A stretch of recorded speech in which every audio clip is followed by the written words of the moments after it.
السلام علیکم۔ آج میں آپ کو حضرت عمر رضی اللہ عنہ کے بارے میں چھوٹے چھوٹے قصے بتانے والی ہوں جو ان کے دور حکومت میں گزرے۔ تو پلیز یہ ویڈیو کو پورا دیکھیے گا اور کمنٹ کر کے ضرور بتائیے کہ آپ کو کیسا لگا۔ چلیے پھر شروع کرتے ہیں۔ السلام علیکم۔ میں آج آپ کو ایک بے نمازی کی وعید کے بارے میں بتانے والی تھی۔ ایک سچا واقعہ بتاتی ہوں کہ حضرت عمر رضی اللہ عنہ کے دور کی بات ہے۔ ان کے دور میں ایک بڑھیا تھی جو بہت ضدی تھی، تو وہ ایک مرتبہ اپنا تیل لے کے جا رہی تھی تو تیل زمین پر گر پڑا اور زمین نے تیل کو جذب کر لیا۔ اب بڑھیا تو ضدی تھی، وہ حضرت عمر رضی اللہ عنہ کے پاس آئی کہ مجھے اپنا تیل چاہیے۔ تو حضرت عمر رضی اللہ عنہ نے کہا کہ ٹھیک ہے، میں پیسے دے دیتا ہوں، آپ تیل لے لو جو بھی ہے۔ لیکن وہ بڑھیا، میں نے جیسے آپ کو بتائی کہ ضدی تھی، اس نے کہا نہیں، مجھے وہی جو زمین میں تیل گرا مجھے وہی تیل چاہیے۔ وہ ضد کرنے لگی تو ٹھیک ہے، حضرت عمر نے کہا کہ میں ایک پرچی لکھ کر دیتا ہوں، یہ پرچی چاہیے اور زمین پر ڈال دیجئے، اور اس کے ڈالتے ہی وہ زمین آپ کو تیل دے دیں گی۔ بڑھیا نے ایسے ہی کہا، حضرت عمر نے ایک پرچی لکھ کر دی اور جیسے ہی اس نے وہ زمین پر پرچی ڈالی، زمین نے تیل اوپر دے دی، یعنی بڑھیا کو واپس وہ تیل دے دی۔ اب بڑھیا پریشان ہو گئی کہ ایسی کیا پرچی میں لکھا ہوا تھا جس کی وجہ سے زمین نے وہ تیل اسے واپس دے دی۔ وہ واپس حضرت عمر رضی اللہ عنہ کے پاس گئی اور ان سے کہا کہ نہیں، مجھے وہ راز بتائیے۔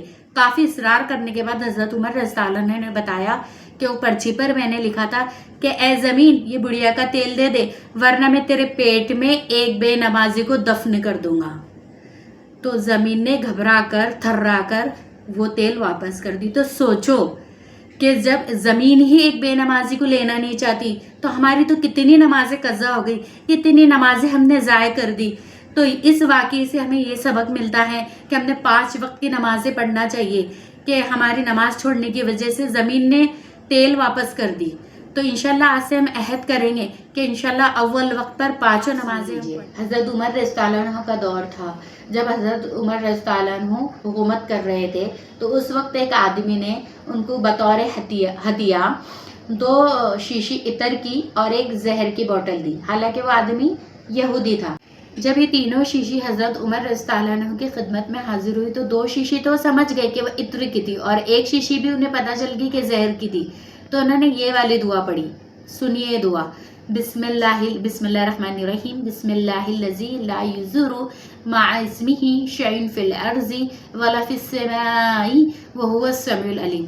یہ دعا انہوں نے 3 مرتبہ پڑھے اور شیشی پہ پھونک کر اسے پی لیے، اور پینے کے بعد زہر کا کوئی اثر ان پر نہیں ہوا۔ حالانکہ وہ آدمی بھی بہت حیرت زدہ ہوا اور دوسرے لوگ بھی، کیونکہ وہ زہر اتنا خطرناک تھا کہ اگر اسے زبان پہ بھی رکھتے تو آدمی جگہ پہ ہی فوت ہو جائے، لیکن یہ دعا کا اثر اور ایمان کی طاقت تھی۔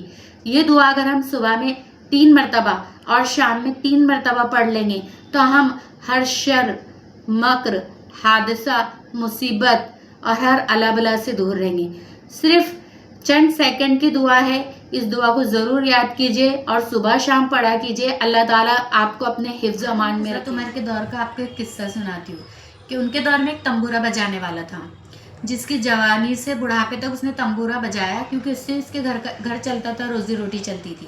لیکن اب بوڑھا ہو گیا، طاقت بھی نہیں رہی، آواز بھی وہ نہیں رہی، کیونکہ وہ گانا بجاتا تھا جو جوانی، تو وہ یوں ہی جنت البقیع میں چلا گیا اور وہاں اللہ تعالیٰ سے کہنے لگا کہ اللہ تعالیٰ میرا روزی روٹی کا انتظام کر دے۔ حالانکہ اس کے پہلے انہیں کبھی اللہ سے نہیں مانگا، کبھی نماز نہیں پڑھی، کبھی اللہ کو یاد نہیں کیا، لیکن وہ بس چلا گیا کہ میرے روزی روٹی کا انتظام ہو جائے۔ اسی وقت حضرت عمر رضی اللہ عنہ ایک مسجد میں سوئے ہوئے تھے اور انہیں خواب میں اللہ تعالیٰ نے کہا کہ میرا ایک بندہ پریشان ہے، جاؤ اس کی مدد کرو۔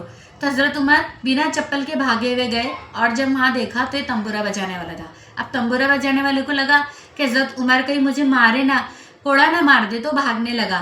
تو حضرت عمر نے اسے روکا اور کہا کہ میں بھیجا گیا ہوں، میں سویا ہوا تھا، خواب میں اللہ تعالیٰ نے مجھے کہا کہ میرا ایک فلاں بندہ مجھے پکار رہا ہے تو جاؤ۔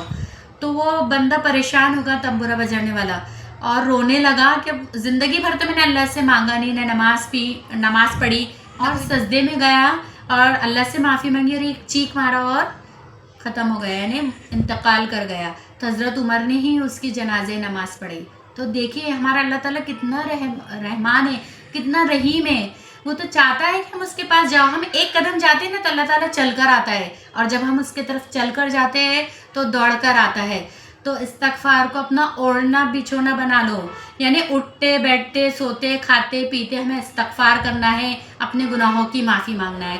تو انشاءاللہ آج سے ہی شروع کر دو، آج سے نہیں ابھی سے ہی شروع کر دو، استغفر اللہ الذی لا الہ الا هو الحی القیوم واتوب الیہ پڑھنا شروع کر دو۔ اگر آپ کو پورا استغفار نہیں آتا تو استغفار بھی آپ کر سکتے۔ ایک مرتبہ حضرت محمد صلی اللہ علیہ وسلم نے حضرت عمر سے کہا کہ تمہارے زمانے میں اویس آئیں گے تو ان کو تمہارے لیے دعا کا ضرور کہنا۔ تو وہاں پر حضرت علی بھی بیٹھے ہوئے تھے۔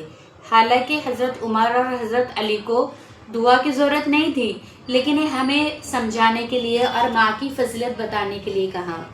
جب حضرت عمر رضی اللہ عنہ کا دور آیا تو انہیں پتہ چلا کہ اویس آئے ہیں، تو حضرت عمر اور حضرت علی نے ڈھونڈتے گئے تو انہیں پتہ چلا عرفات کے میدان میں، اور وہاں گئے تو دیکھا کہ اویس نفل نماز پڑھ رہے تھے۔ تو حضرت عمر نے کہا کہ تم کون ہو؟ تو حضرت اویس نے کہا کہ میں مزدور ہوں۔ پھر انہوں نے کہا کہ تمہارا نام کیا ہے؟ تو انہوں نے پوچھا کہ آپ کون ہیں؟ تو جب حضرت علی نے کہا کہ یہ امیر المومنین اور میں علی ہوں، اور پھر جب حضرت عمر نے کہا کہ ہمارے لیے دعا کیجیے۔ اب دیکھیے یعنی ماں کی فضیلت کہاں سے کہاں پہنچ گئی کہ حضرت حضور صلی اللہ علیہ وسلم نے خود حضرت عمر کو کہا کہ آپ جا کے اویس سے اپنے لیے دعا کرائیے۔ تو یہ ہم بھی کر سکتے ہیں۔ آج سے ہم عہد کریں کہ ہماری ماں کو ہم اف بھی نہیں کہیں گے۔ حدیث سے ہے، زور سے بولنا تو چھوڑیے، ہم اپنی ماں کو اف بھی نہیں کر سکتے، انہیں زور سے جواب بھی نہیں دے سکتے۔ آج ہم کہتے ہیں آپ کو کیا سمجھتا، ہم کو سب سمجھتا ہے۔ یہ سب کہنا چھوڑ دیجیے، پلیز یہ کہنا چھوڑ دیجیے، اور اپنی ماں کی رسپیکٹ اور عزت کیجیے، اور ان کے قدموں کے نیچے جنت ہے نا، تو اس کو سمجھیے۔ اوکے، یہ تھی دا گولڈن اسٹوری اباؤٹ حضرت عمر رضی اللہ عنہ۔ تو کیسا لگا آپ کو ویڈیو؟ پلیز کمنٹ کر کے ضرور بتائیے گا، اور اس ویڈیو کو شیئر بھی کیجیے گا اور سبسکرائب بھی ضرور کیجیے گا۔ اللہ حافظ۔